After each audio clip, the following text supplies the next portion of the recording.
संत श्री गुरुभजन साहब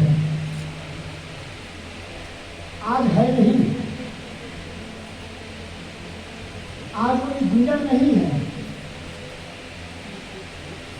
लेकिन फिर भी उनको सुनने के लिए, उनको जानने के लिए संतों के माध्यम से हम लोग यहाँ पर आए हुए हैं। देखो गुरुभजन साहब तो चले गए, लेकिन बहुतों को जगा करके गए, परिवार को जगा करके गए। वो तो जब घर में थे तब भी मेरे यहाँ जाते थे, भिंडर वाली जाते थे अमृतदास जी के यहाँ, भाई के यहाँ, और जब वहाँ जाते थे मेरे पास कोरियारी जरूर आते हैं। मुझे बार बार पूछते साहब जी मैं कहाँ जाऊँ साधु बन करके, अथवा मैं साधु बन के कहाँ जाऊँ। मैं उनको समझाता था, देखिए भाई साधु बनना छोटी मोटी बात नहीं है। कभी साहब कहते हैं साधु होना चाहिए, पत्ता वहन के खेल और कच्चा सरसों के लिए खरी भयाना के। साधु होना मतलब छोटी मोटी बात नहीं है। कभी साहब ने कहा साधु होना चाहिए, लेकिन साधु कोई होते थोड़ी है, साधु बनते हैं। बनना और होना बहुत अंतर है। जैसे इंग्लिश में to do and to be, there is too much difference between to do and to be. To be मतलब होना और टू डू मतलब करना। तो होना और करना 100 में से 99 साधु, 100 में से 99 संत ऐसे हैं जो बनते हैं, और जो बनते हैं वो बिगड़ेगा। साथ कहते हैं साधु बनना नहीं चाहिए, साधु होना चाहिए। और साधु होने का मतलब है पूर्णतः संत हो जाना। जगह जगह आपने सतगुरु कवि के बीजक में बढ़िया बढ़िया साथी आपने देखा हुआ सुना होगा। सतगुरु कवि साहब ने कहा आपा तजय, ये संतों के लिए कहा, और आप सबके लिए कहा आपा तजय। आपा मतलब अहंकार, ईगो। आदमी साधु क्यों नहीं होता है? आदमी यहाँ आकर के बैठता क्यों नहीं है? उसके पीछे बहुत कारण है। बहुत लोग सोचते हैं पता नहीं ये संत किस जाति के होंगे, मैं तो ब्राह्मण कुल का हूँ, मैं वहाँ जाकर कैसे बैठूंगा। अथवा आदमी ये सोचता है कि पता नहीं ये संत लोग गरीब घर के होंगे, मैं तो बहुत आदमी हूँ, कैसे वहाँ जाकर बैठूंगा। आदमी का अहंकार झुकने नहीं देता। आदमी का अहंकार माता पिता के सामने, गुरु के सामने, बड़े के सामने नौने नहीं देता है। और जो नौता नहीं, जो झुकता नहीं है, उसे सब तो क्या बोलते हैं? झुकता वही है जिसमें जान होती है।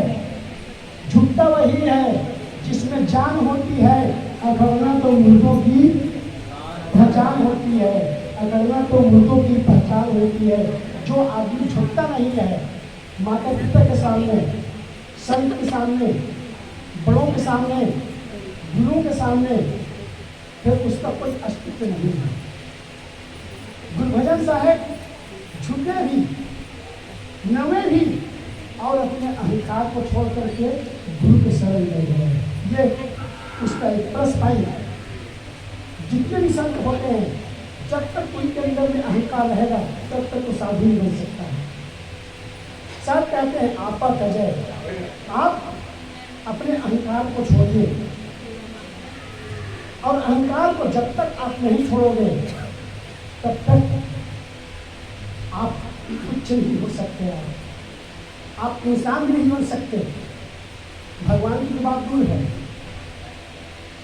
और इंसान और भगवान जो बनने की बात आती है, तो एक संत ने कहा सत्संगत से सज्ञान मिले, सत्संगत से भगवान मिले, यही एक माध्यम है।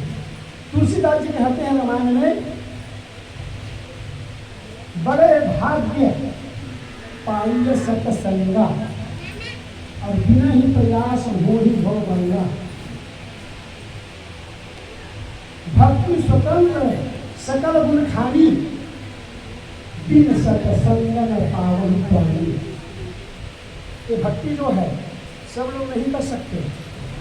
जो अपने अहंकार को, अपने बड़प्पन को, अपनी जाति पाति की भावना को मिट्टी में मिला देगा, वही आदमी भक्ति कर सकता है। साथ कहते हैं नीच नीच सब कर गए, नीच नीच सब कर गए, संत चरण और लीन, और तुलसी जात ही के बजे, बुरे भूत बुली। बड़े बड़े ब्राह्मण पुरानी पारे शर्मा कहने वाले, छत्तीसगढ़ में तो 100 में से 1% भी ब्राह्मण लोग चेते नहीं है। छत्तीसगढ़ में 100 में से 1 ब्राह्मण भी चेते नहीं है। लेकिन आप यूपी जाइए, हमारे हजारों घंटा को मिलेंगे पारे पुराने पूरा। मेरे 6 गुरु भाई संत थे, 6 गुरु भाई, जिसमें अभिलाष साहब का नाम ब्राह्मणपुर का, गुरु साहब ब्राह्मणपुर का, गुरुनानंद साहब ब्राह्मणपुर का, विपक्ष साहब ब्राह्मणपुर का। मेरे 6 गुरु भाई ब्राह्मणपुर के हुए। और वहाँ जब देखेंगे जैसे यहाँ गांव के गांव साहू लोग भक्त होते हैं, वैसे यूपी में गांव के गांव क्षत्रिय लोग, गांव के गांव ब्राह्मण हमारे भक्त होते हैं।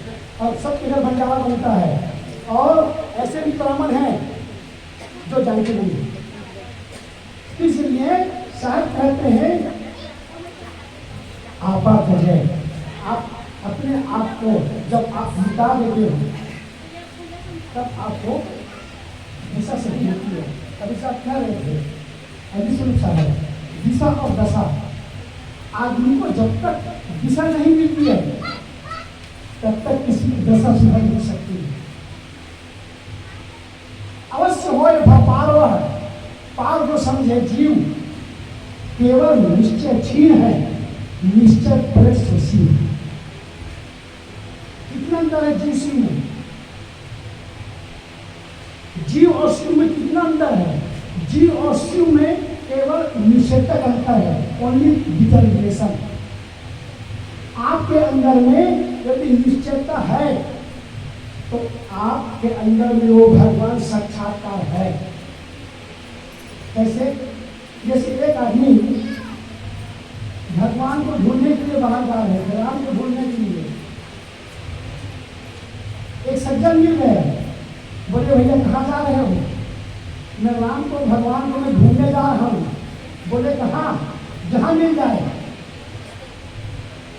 कभी साहब ने कहा तब तो तुमको भगवान मिलने वाला नहीं है, तुमको राम मिलने वाला नहीं है, क्योंकि तुम जा रहे हो बाहर में, और बाहर में राम मिलने वाला नहीं है। तुलसीदास जी कहते हैं गो गो चल मन जहाँ लग जाई, सो सब माया जाना ही भाई। अभी बाहर में जाओगे तो तुमको माया मिलने वाली है, विश्व मिलने वाला है, ये वस्तु मिलने वाली है, ये परिवार के लोग मिलने वाले हैं, यहाँ आत्मा परमात्मा तुमको मिलने वाला नहीं है। तो उससे पूछा उस भटका हुआ आदमी ने, तो बोले मैं कहाँ जाऊँ?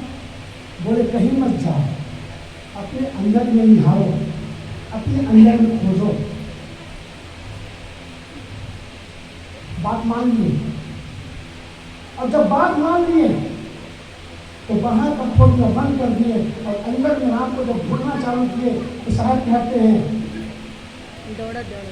हृदय बसे ही राम आ जाए, मृग नाभि कुंडल बसे मृग ढूंढे बरमाही, ऐसे घूंघट राम है दुनिया चाहना करना।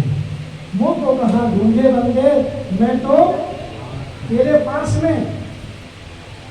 और तुलसीदास जयंती में कहते हैं मम दर्शन फल परम अनुपा, जीव पाव निज सहज स्वरूपा। आपको अपना स्वरूप, आपको अपना स्वरूप, अपनी आत्मा आपके अंदर नहीं है, जिसको आप बाहर कल्पना कर रहे हैं। कितना अंतर है? बस कुछ अंतर नहीं है। एक कार जब चलती है तो 100 की स्पीड से घर भी चलती है, और वही कार जब मोड़ दो तो 100 की स्पीड से घर भी चलती है। बस यही है। हमारी वृत्ति वहाँ थी ढूंढने की, और उस वृत्ति को हमने मोड़ लिया है, और वो साक्षात्कार आप कर रहे हैं। तुलसीदास जी कहते हैं उधर ही विमान लोचन प्रियके मिटहि दोष दुख भव जीवन। अपनी अंदर की आंखों को खोलें। एक चक्षु हमारे पास कर रहे थे, वहाँ हम लोग बात बाहर गए थे, अंदर में भालू छुआ और 7 किलोमीटर अंदर, वहाँ से हम लोग आए सीधा यहाँ। तो साहब यही प्रसंग को लेकर के निवेदन कर रहे थे। आदमी के अंदर 4 आंखें हैं, ऊपर की गऊ गई, प्रियम की गई हेराय, कहाँ ही कबीर जाति चाली गई, ताको का पाए। हमारे पास में 4 आंखें हैं, 4 गिन लेना, गिनती करना। 2 आंखें चरम चक्षु है जो दुनिया को देखती है, लेकिन आत्मा को देखना है, परमात्मा को देखना है तो चरम चक्षु काम करने वाला नहीं है। ये बाहरी आंखें काम करने वाली नहीं है, क्योंकि ये आंखें दुनिया को देखने वाली है, लेकिन अंदर की आत्मा को देखना है, परमात्मा को देखना है।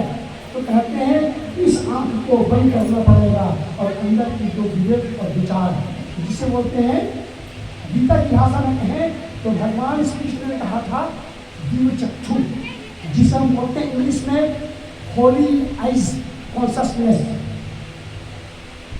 वो हृदय के अंदर में वो राम को देखने वाली जो आंखें हैं, वो विवेक और विचार, जिसे कहते हैं थॉट, होली आइज, उससे आप अंदर की आत्मा को देख सकते हैं। इस आंख से, दोनों आंख से चाहे तुम 7 जन्म तक खोज लो, उस आत्मा परमात्मा को तुम नहीं जान सकते। सब कहते आप जय हरि भजय, हरि भजय, गुरु का भजन कीजिए, माता पिता का भजन कीजिए, माता पिता की सेवा कीजिए। एकदम बात में बोले इस संसार में सतगुरु कभी 5 बातें बताए, आप लोग गिनती कीजिएगा। नंबर 1, अहंकार को छोड़िए, आप इंसान बन जाओगे। दूसरा, आप माता पिता संत गुरु और आत्मा परमात्मा को मत छोड़िए। कहीं कहीं आपकी मुक्ति चाहे 7 जन्म के बाद में आपको मिले, लेकिन आपको मंजिल आपको मिलने वाली है। आपा का जय, हरि भजय और नक्सिक का जय विकार। जो नक्श सिक्कर जो विकार है, जो दुर्गुण दोष है, 10 जो दुर्गुण है, उसको आप त्याग करें। तीसरी चीज, चौथी चीज सब कहते हैं सब जीवन से निर्भय रखें। हम तक कहते हैं बैरी है और एक दुश्मन है। हम बैरी किसको बनाए? बगल वाले पड़ोसी को। ऐसा नहीं होता है। बैरी हम खुद अपने आप, और खुद आप सज्जन भी हैं आप। दुश्मन आपको कोई बात नहीं है। मुझे याद है पाकिस्तान अभी चल रहा है T20 world cup. T20 world cup में पाकिस्तान हार के बाहर हो गया। तो वसीम जो इमरान खान है वहाँ ने तो बोला था कभी किसी जमाने में, किसी ने पूछा भाई कि पाकिस्तान का दुश्मन कौन है, तो साक्षात्कार दे रहे थे पाकिस्तान का दुश्मन भारत नहीं है, पाकिस्तान का दुश्मन खुद पाकिस्तान है। क्योंकि पाकिस्तान वाले खुद ही खेल नहीं पा रहे हैं, इसलिए दुश्मन को बाहर भोगने का अवसर नहीं है, दुश्मन मेरे पास नहीं है, इसलिए हमारा दुश्मन कोई नहीं है। साथ कहते हैं सब चीज से निर्भय हो, मानो कि सब जग मेरी सानिया, सभी के अंदर में वो नाम समाया हुआ है, सभी हमारी माताएं हैं, सभी हमारे भाई लोग बैठे हुए हैं, और सब के अंदर वही आत्मा विराजमान है, सब के अंदर वही ज्योति जल रही है। और आप ये समझो क्या, सर्वे भवन्तु सुखिनः और सर्वे सन्तु निरामयाः, सर्वे भद्राणि पश्यन्तु मा कश्चित् दुःख भाग रहे। श्री राम शर्मा जी से, श्री राम शर्मा माता भगवती देवी जो संस्थापक और संस्थापिका थे गायत्री मतपंथ का, उनसे किसी सज्जन ने पूछा क्या एक ऐसा स्लोगन दीजिए, एक ऐसा आप हमको एक वाक्य में कोई शब्द दीजिए ताकि हम उसको लेकर के आगे बढ़े। तो उन्होंने कैसा स्लोगन दिया आपको पता है? उन्होंने स्लोगन दिया हम सुधरेंगे। ये स्लोगन है, स्लोगन मतलब एक तो हमारे बुलाया नहीं हो सिद्धि है, ऊंचा है, बुलाना ठीक है। जिसको संत कहते हैं हम सुधरेंगे। आप माता जी है इसको तो अब नान नान लेकर सासू कहती है बहू सुधर जाए, बहू कहती है सासू सुधर जाए, बेटा कहता है पहले बाप सुधर जाए, और बाप कहता है पहले बेटा सुधर जाए, और हम कहते हैं पहले मेरा पड़ोसी सुधरा है तब मैं सुधरूंगा। ये बिल्कुल उल्टी बात है। संत कहते हैं जी नहीं, आप पहले से एट फर्स्ट, मोदी साहब कहते हैं एट फर्स्ट नेशन, पहले राष्ट्र उसके बाद में दुनिया, सब कुछ बाद में। और मैं मानता हूँ at first I, renew your one self, आप अपने आप को सुधारिए पहले। देखो कोई ये सोचे कि मैं पूरी दुनिया में चमड़ी बिछा करके चलूंगा, कोई राजा सोचे, कोई राजा सोचे और वो सोचे कि मैं पूरी दुनिया में चमड़ी बिछा करके मैं चलूंगा और पैर में मैं जूता नहीं पहनूंगा, तो तुम बिछा ही नहीं सकते हो, क्योंकि असंभव बात है। लेकिन अपने पैर में जूती पहन लो चमड़े का, तो मानो सब जगह चांद बिछाया होगा, बात खत्म। बस यही बात हम सोचें कि गुरुभजन साहब कभी नहीं देखे कि मेरे भाई लोग पहले साधु बनेंगे तब मैं साधु बनूंगा, मेरे परिवार के लोग साधु बनेंगे तब मैं साधु बनूंगा, अथवा चुरगहन के लोग साधु बनेंगे तब मैं साधु बनूंगा।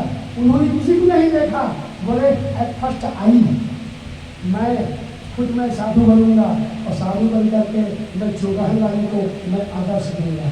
और वही काम आज हमारे संत श्री गुरुभजन साहब जी किए और इस गांव को दिशा दिए, दशा दिए। और वो मुर्दा नहीं है, गुरुभजन साहब मरे नहीं है। बहुत लोगों को लगता है गुरुभजन साहब तो है नहीं, तो परिवार के लोग अपना जो भी उनकी संपत्ति है बांट करके भाई भी बांट में हो गया जैसे आप, ऐसा नहीं। गुरुभजन साहब को जिम्मा रखना पड़ेगा इस गाँव के लिए। संपत्ति है खाइए, आप, हम मना नहीं करते हैं, आप भाई हैं, आप खाइए संपत्ति को, लेकिन गुरुभजन साहब के नाम से हर साल एक कार्यक्रम होना चाहिए। गुरुभजन साहब के नाम से पूरा मैं एक साल में छोटा मोटा कार्यक्रम होना चाहिए। मैं उनके सारे परिवार को मैं निवेदन करता हूँ, चाहे भाई हो उनके, चाहे भाभी हो, चाहे माँ हो, चाहे कोई भी उनके परिवार के रिलेशन हो, सभी लोगों से मेरा बार बार निवेदन कि अभी जैसे आप बर्सी मना रहे हो गुरुभजन साहब के नाम से, ऐसा हर साल गुरुभजन साहब के नाम से, गुरु के देने से वो संपत्ति छोड़ कर गए हैं, उनके आल औलाद नहीं है, उनकी कोई सम्मान नहीं है। और जब जब आप सत्संग करेंगे, जब जब उसके नाम से भजन करेंगे, तो आपको लगेगा कि हमारे गुरुभजन साहब जिंदा है। और यही एकमात्र गुरुभजन साहब को जिंदा रखने का एकमात्र तरीका है और एकमात्र युक्ति है। मैं कह रहा था आपा तजय हरि भजय, आपा तजय हरि भजय, नक्सिक तजय विकार और सब जीवन से निर्भर रहे। तो कभी साहब कहते हैं इस संसार में कौन सा मत सार है, तो साहब कहते हैं साधु मता है सार। ये नहीं कहा कि गृहस्थ मत सार है, ये नहीं कहते कि शेष के मत सार है, ये नहीं कहते हैं कि और किसी के मत सार है। साधु, साधु मतलब त्याग, त्याग। आप समझ लो, थोड़ा मैं उदाहरण दे रहा हूँ, छोटा सा उदाहरण दे रहा हूँ। बोलिए सतगुरु कबीर साहब की एक सेठ जी थे, एक सेठ जी से जैसे कोई हमारे गांव के लोग, जो हमारे गांव में जो सेठ होते हैं ना, उनसे उधार लेते हैं 2%, 3%, और बहुत लोग तो जीवन को रख लेते हैं, स्वर्ण चांदी को रख देते हैं। तो कहते हैं एक आदमी उधार लिया, उधार लेके $1,00,000 अब दे नहीं पा रहा है, तो बोले सेठ जी मैं तो दे नहीं पा रहा हूँ, कैसे करूँगा? तो सेठ जी बोले तुम कुछ भी करो, मुझे तो वसूल करना है। तो सेठ जी उनको चिल्लाते रहे, पैसा मांगते रहे, सेठ नहीं दिए, तो सेठ को पैसा दिया ही नहीं। तो उन्होंने क्या बोला, ऐसा करो कि 100 मीटर खा लो, 100 मीटर खा लो, मैं तुमको माफ कर दूंगा $2 लाख। 100 मीटर कहाँ खा सकता है आदमी जब दो मिर्च खाता है ना तो आँख से, कान से, नाक से पानी निकलना चालू हो जाता है। और हम तो भाई बिल्कुल मिर्च खाते हैं और बार बार हम मना भी करते हैं भाई समाज में कि भाई उतना मिर्च मत डालो कि पेट में जाके अग्नि पैदा करे। इसीलिए वो बोले कि ठीक है मैं मिर्च खा लूँगा। 5 मिर्च खाए तो बोले शेख जी मैं मिर्च नहीं खा सकता हूँ। बोले अच्छा 5 प्याज खा लो, ये 100 प्याज खा लो। तो 100 प्याज बोले चलो इसमें तो तीखा कम है। 5 प्याज खाए वैसे ही झाड़ फेंकने लगा, है ना। धीरे धीरे बोले अंतिम में बोले हम दूसरा युक्ति बताओ। तो सेठ जी बोले हम 100 जूता मारेंगे, उसमें तीखा नहीं है, न खट्टा नहीं है, मीठा नहीं है ना, न प्याज का काम उसमें है ही तीखा वाला, न मिर्ची वाला तीखा नहीं है, 100 जूता खा लो। तो कहते हैं ठीक है चलो मार लो। सेठ जी आए जूते लेकर के और 5 जूता मारे। वैसे तो बोले तो मेरी तो प्राण तो थोड़ी उड़ जाएगा सीधा ऊपर तरफ। 5 जूता में तो सब कुछ आ गया है, जो भी लिंक वगैरह आना है मोबाइल का। अब क्या आएगा। तो बोले कि देखो सेठ जी मैं 100 जूता नहीं खा सकता हूँ। तो बोले क्या, मैं पैसा में ला करके देता हूँ। अरे हरामखोर, जब तुमको पैसे देना था तो तुमने मिर्चा क्यों खाया, 5 मिर्चा, तुमने प्याज क्यों खाया, तुमने 5 जूता क्यों खाया। अरे पहले ही ला करके पैसा दे देते, न तो जूता खाना पड़ता, न मिर्च खाना पड़ता, न तो प्याज खाना पड़ता। अब बताइए वो सीधा पैसा ला करके दे देता है कैंसर को, वो आदमी सही है कि जूता खा करके, प्याज खा करके, मिर्च खा करके जो देता है वो आदमी सही है। दोनों का पता नहीं आते, कौन सा आदमी सही है, जो पहले ला करके पैसा को दे देता है। साथ कहते हैं साधु मता है साध, सत्य विशाल देव ने कहा क्या विकरण है सबन को, बचत में कोई दिखाए और चाहे कभी दुख भोगी के, चाहे प्रथम बताए। हम लोग क्या कोई करते हैं, हम लोग सस्पेंड होते हैं। एक होता है रिटायरमेंट और एक होता है सस्पेंड। यहाँ 100 में से 99 गृहस्थ सस्पेंड होते हैं, रिटायर भी होते हैं, क्योंकि कोई आदमी छोड़ना नहीं जहाँ का परिवार है और अंत में छोड़ करके जाना होता है। कुल मिलाकर के आप ये कहें जहाँ रह रहे हो निकलना पड़ेगा, नहीं चाहने पर भी चलना पड़ेगा, जिसे त्याग कर हाथ मलना पड़ेगा और वहाँ मन फंसाना महामूर्खता है। अंततः हमको छोड़ करके जाना है और इसी काम को दुर्भजन साहब समझ गए। आज नहीं तो कल और कल नहीं तो परसों और परसों नहीं तो वर्षों के बाद हमको छोड़ना ही छोड़ा है। और दुर्भजन साहब पहले से ही छोड़ करके वो अमर हो गए। ये अच्छा काम किया ना, वो सस्पेंड होने वाला काम नहीं किया है, वो सीधा सीधा वो पहले त्याग कर दिए और अमरता को प्राप्त हो गए। ये है संत श्री गुरुभजन साहब के विचार और उनकी श्रद्धांजलि में यही मैं बात कह रहा था। साधु होना चाहिए, साधु बनना नहीं चाहिए। और जो आदमी कुछ बनने का कोशिश करता है वो बिगड़ता है, क्योंकि बनना मतलब बिगड़ना। आप पकड़ोगे है ना तो छोड़ना पड़ेगा, इसलिए आप उसको अनासक्त हो जाइए, उससे उपराम हो जाइए और उपराम होकर के बोलिए कि नहीं आज नहीं तो कल हमको छोड़कर छोड़ना है। जीते जीते आप छोड़िए। साथ कहते हैं जिया करना करे हूँ मुझे का करिहा और जियते ही जोना चाहे कहीं प्रतीक कि जीविकासो स्वही है। जीते जीते आप इस संसार को छोड़िए और छोड़ करके आप व्यस्त भागी बनिए। और अंततः मैं यही कहूँगा कि हमारे गुरुभजन साहब द्वारका जी जो उन्होंने इस गांव को रास्ता बताने का काम किया है, जो इस गांव को दिशा दिखाने का जो काम किया है वो अमर हो गया है। चिड़गहन के अपने परिवार को तो अमर कर दिया हो, और मैं मानता हूँ कि चिड़गहन गांव को भी अमर कर दिया है। सदा सदा के लिए तो मैं ज़्यादा बात नहीं